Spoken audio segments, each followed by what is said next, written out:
નમસ્તે વિદ્યાર્થી મિત્રો, સ્વાગત છે તમારું આપણી ચેનલ ફિઝિકલ એજ્યુકેશનમાં. હું છું તમારો ફ્રેન્ડ અને મેન્ટોર ધ્રુવિલ સર. આપણે આ ચેનલમાં એક જ ઉદ્દેશ્ય છે, અર્થશાસ્ત્ર જેવા જટિલ વિષયોને એટલી સરળતાથી સમજવા કે તૈયાર કર્યારે પુસ્તક ગોખવાની જરૂર ના પડે. વિદ્યાર્થી મિત્રો, આજે આપણે ધોરણ 12 અર્થશાસ્ત્રના પ્રકરણ 4 સૌથી પાવરફુલ ટોપિક ભણવા જઈ રહ્યા છીએ, જેનું નામ છે મધ્યસ્થ બેંક. તમે બજારમાં ઘણી બેંકો હશે, જોઈ હશે, અને એસબીઆઈ, એચડીએફસી આ જેવા ઉદાહરણો છે.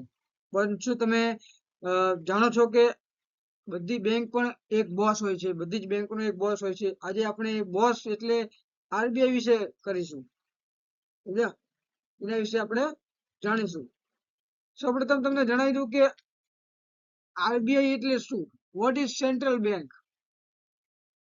એટલે કે દુનિયાના દરેક દેશમાં એક સર્વોચ્ચ બેંક હોય છે. ભારત તેને રિઝર્વ બેંક ઓફ ઇન્ડિયા કહેવામાં આવે છે.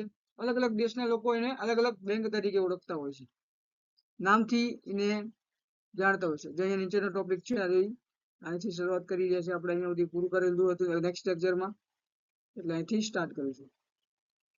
તો મધ્યસ્થ બેંકની સ્થાપના ક્યારે થઈ હતી મિત્રો? તો તમારે ધ્યાન રાખવાનું છે, મધ્યસ્થ બેંકની સ્થાપના 1 એપ્રિલ 1935 માં થઈ હતી. સમયાંતરે એનું રાષ્ટ્રીયકરણ કરવામાં આવ્યું.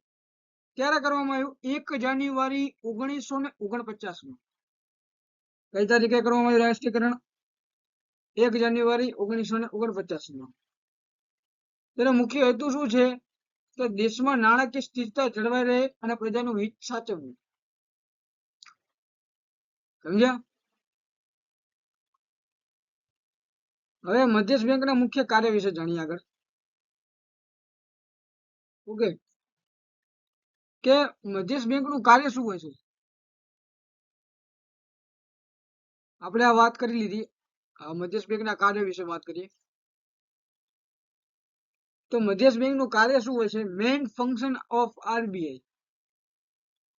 પેલું જે કાર્ય હોય છે, ચલણ બહાર પાડવાનું કાર્ય. એટલે કે ભારતમાં 2 થી લઈને 2000 સુધીના તમામ નોટો છાપવાની છતાં માત્ર આરબીઆઈ પાસે હોય છે. સમજ્યા? બીજી વાત કરે છે, સરકારની બેન્કર તરીકેનું કાર્ય કરે છે. શું કામ કરે છે? બેન્કર તરીકેનું. એટલે કે આરબીઆઈ કેન્દ્ર સરકાર તથા રાજ્ય સરકારની બેંક તેમના નાણાકીય એજન્ટ તથા નાણાકીય સલાહકાર તરીકેની ફરજ બજાવે છે. એજન્ટ તરીકે સરકારના બોન્ડ, સરકારની એજન્ટ છતાં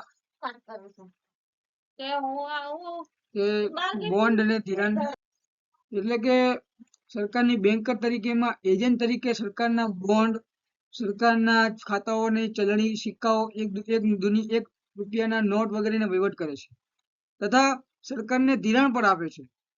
એટલે કે આરબીઆઈ ભારતમાં એજન્ટ અને સલાહકાર તરીકે પણ કામ કરે છે. સમજ્યા? ત્રીજું કાર્ય શું કરે છે? બેંકોની બેંક. એટલે કે બેંકોની બેંક તરીકે એટલે કે બધી વેપારી જે બેંકો હોય, જેમ કે એસબીઆઈ છે, એસબીઆઈ છે, આઈસીઆઈસીઆઈ બેંક છે, બરોડા બેંક છે. તો શું કરે? તો એનું નિયમન કોણ બનાવે? નિયમો કોણ બનાવે? આરબીઆઈ બનાવે. જ્યારે કોઈ બેંક મુશ્કેલીમાં હોય ત્યારે છેલ્લી મદદ પણ આરબીઆઈ જ કરે છે. જે પૈસાની જરૂર હોય, પૈસા પૂરા થઈ ગયા હોય ત્યારે એની મદદ માટે આરબીઆઈ કરે છે. ઓકે. ચોથું જે કાર્ય શું કરે છે? શાક નિયમન કામગીરી. શું કરે? એનો મતલબ કે બજારમાં નાણાંનો પુરવઠો વધારવો કે ઘટાડવો, મોંઘવારીને કાબુમાં લેવી, એ આરબીઆઈ નું સૌથી મોટું કાર્ય છે. સમજ્યા? પાંચમું કાર્ય છે કે વિદેશી હુંડિયામણની જાળવણીનું કાર્ય. કે આપણા દેશના રૂપિયાનું મૂલ્ય જાળવવા માટે વિદેશી ચલણનો સંગ્રહમાં પણ આરબીઆઈ જ કરે છે. ઓકે, આગળ વધીએ.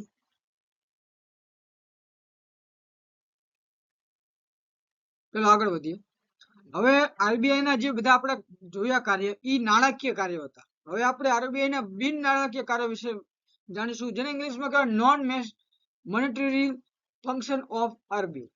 વિદ્યાર્થી મિત્રો, આરબીઆઈ ના માત્ર નાણાં છાપવાનું કે વ્યાજ દર નક્કી કરવાનું જ કામ નથી કરતી, પણ દેશના આર્થિક વિકાસ માટે બીજા ઘણા મહત્વના કાર્યો કરે છે, જેને બિન નાણાકીય કાર્ય પણ કહેવાય છે. તો પહેલા નંબરનું કાર્ય શું કરે છે?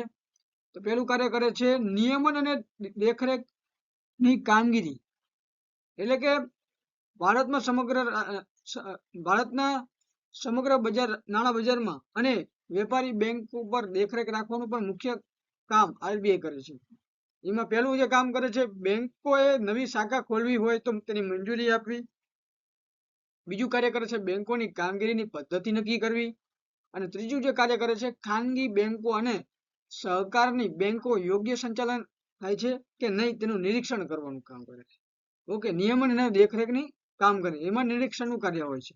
ઓકે, બીજું શું કામ કરે છે, પ્રોત્સાહનનો કાર્ય કરે છે, પ્રોત્સાહન માટેના કાર્યો કરે છે. એટલે કે આપણા દેશમાં હજુ પણ ઘણા લોકો એવા છે જે બેન્કિંગ સેવાથી દૂર છે. એ લોકોને બેન્કિંગ અંગે સેવાઓ છે શું એનો ખ્યાલ નથી હોતો. એટલે કે આરબીઆઈ આવા લોકો માટે ખાસ કાર્યો કરે છે. કેવા કાર્ય કરે છે કે ગ્રામીણ વિસ્તારમાં બેંકોની શાખાઓ વધારે છે, જેથી અહીંયાના લોકો જે અનજાગૃત નથી એ લોકો પણ આ વસ્તુથી સચોટ બને. ઓકે, બીજું છે કાર્ય કરે છે લોકોમાં બેન્કિંગ પ્રત્યેની જાગૃતિ લાવે, એના વિશે માર્કેટિંગ કરે કે બેંક શબ્દ શું છે, એને એ શું કામ કરે છે.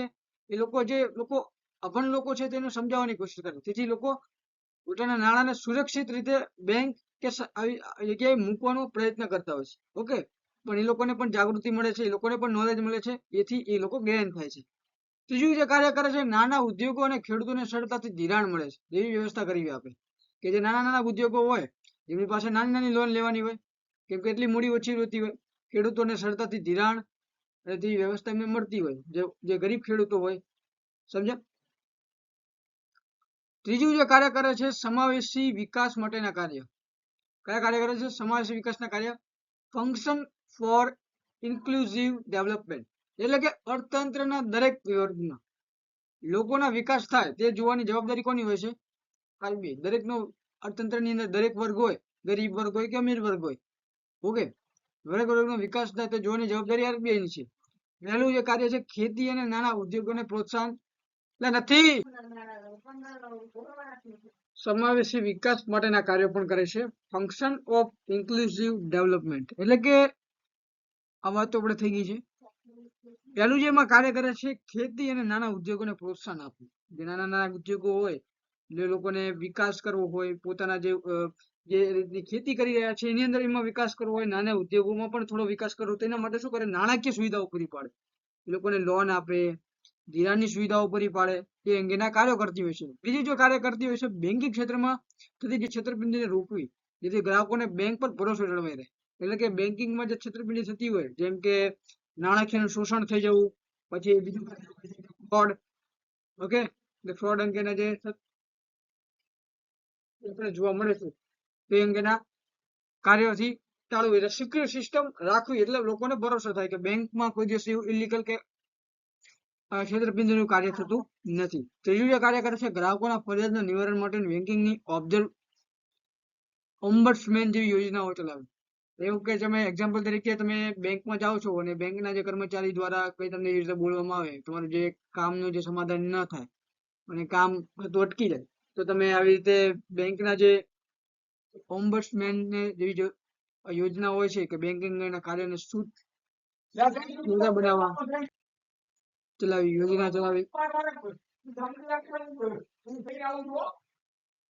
નાણાકીય નીતિનો ઉદ્દેશ્ય શું છે કે આર્થિક સ્થિરતા જાળવવી, મોંઘવારી એટલે કે ફુગાવો અટકાવી અને આર્થિક વિકાસને વેગ આપવો.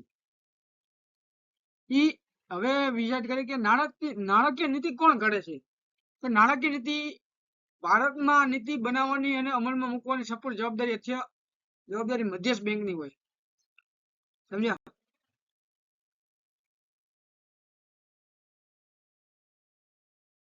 હવે આગળનો પોઈન્ટ નથી સમજાવતો, પરંતુ અહીંયા સમજાવીશ કે નાણાકીય નીતિના મુખ્ય સાધનો વિશે તમને વાત કરીશ. તો નેક્સ્ટ લેક્ચરની અંદર હું બેંક રેપો રેટ અને એના વિશે વાત કરીશ. ઓકે, આજના લેક્ચરમાં આટલું પૂરતું. મળીએ છીએ નેક્સ્ટ લેક્ચરમાં. ત્યાં સુધી પીચકેર એજ્યુકેશન યુટ્યુબ ચેનલને જોતા રહેજો, અને તમારા જે એવરેજ સ્ટુડન્ટ હોય, જે મિત્રો હોય, જે ભણવામાં વીક હોય, એ લોકોના સાથે આ વિડીયો શેર કરજો, જેથી એ લોકો પણ પરફોર્મન્સને અપગ્રેડ કરે, ઇમ્પ્રુવ કરે, જેથી એ પણ પોતાની એક્ઝામની અંદર પોતાનું બેસ્ટ લાવે, જેથી એના પર કવર થઈ શકે. ફરી મળીએ નેક્સ્ટ વિડીયોમાં નેક્સ્ટ ટોપિક સાથે. Good bye.